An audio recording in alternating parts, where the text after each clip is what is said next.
കരുതലിന്റെ സ്നേഹസ്പർശം AKG memorial cooperative hospital Kannur.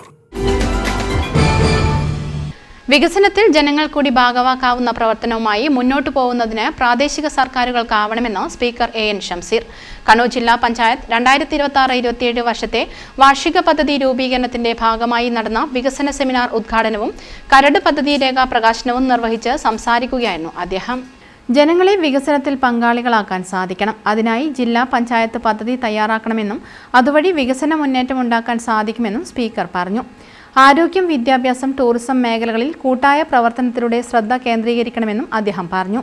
ജില്ലയുടെ പൊതുവികസനത്തിന് വേണ്ടി പ്രവർത്തിക്കുന്നവരാണെന്ന കാഴ്ചപ്പാടിൽ ജില്ലാ പഞ്ചായത്ത് മുന്നോട്ട് വെക്കുന്ന പ്രവർത്തനങ്ങൾ അത് ജില്ലയുടെ ആകെ നേട്ടമായി കൊണ്ടുവരാൻ പ്രാപ്തമാക്കുന്നതിനിടയിൽ രണ്ട് പക്ഷവും യോജിച്ചു കൊണ്ടുപോകുന്ന നിലപാട് സ്വീകരിച്ചാൽ മാത്രമേ ഒരു ഭരണസമിതിക്ക് മുന്നോട്ട് പോകാൻ സാധിക്കുകയുള്ളൂ, വികസനം നല്ല രീതിയിൽ നടപ്പിലാക്കാൻ സാധിക്കുകയുള്ളൂ.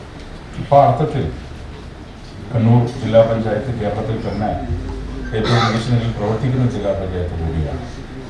ഇവിടെ വികസനത്തെക്കുറിച്ച് സംസാരിക്കുമ്പോൾ ജില്ലാ പഞ്ചായത്തിനൊരു വേർഡ് വ്യൂ ഉണ്ടായിരിക്കണം.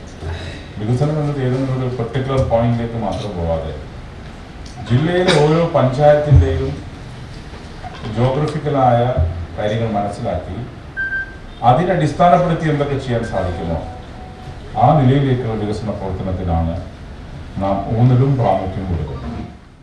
ജില്ലാ പഞ്ചായത്ത് പ്രസിഡന്റ് അഡ്വക്കേറ്റ് ബിനോയ് കുര്യൻ അധ്യക്ഷത വഹിച്ചു. വൈസ് പ്രസിഡന്റ് ടി ഷബ്ന സ്വാഗതം പറഞ്ഞു. വികസനകാര്യ സ്ഥിരം സമിതി അധ്യക്ഷ രജനി മോഹൻ കരട് പദ്ധതി രേഖ അവതരിപ്പിച്ചു. സ്ഥിരം സമിതി അധ്യക്ഷരായ ബോബി എണ്ണച്ചേരിയിൽ, എ പ്രദീപൻ, പി രവീന്ദ്രൻ, ജില്ലാ പഞ്ചായത്ത് അംഗം ജോർജ് ജോസഫ്, ജില്ലാ panchayat secretary in charge KV Mukundan തുടങ്ങിയവർ സംബന്ധിച്ചു. News bureau, Kannur. Madhurag gold and diamonds, Madhurag building, Kannur road, Chakkarakal.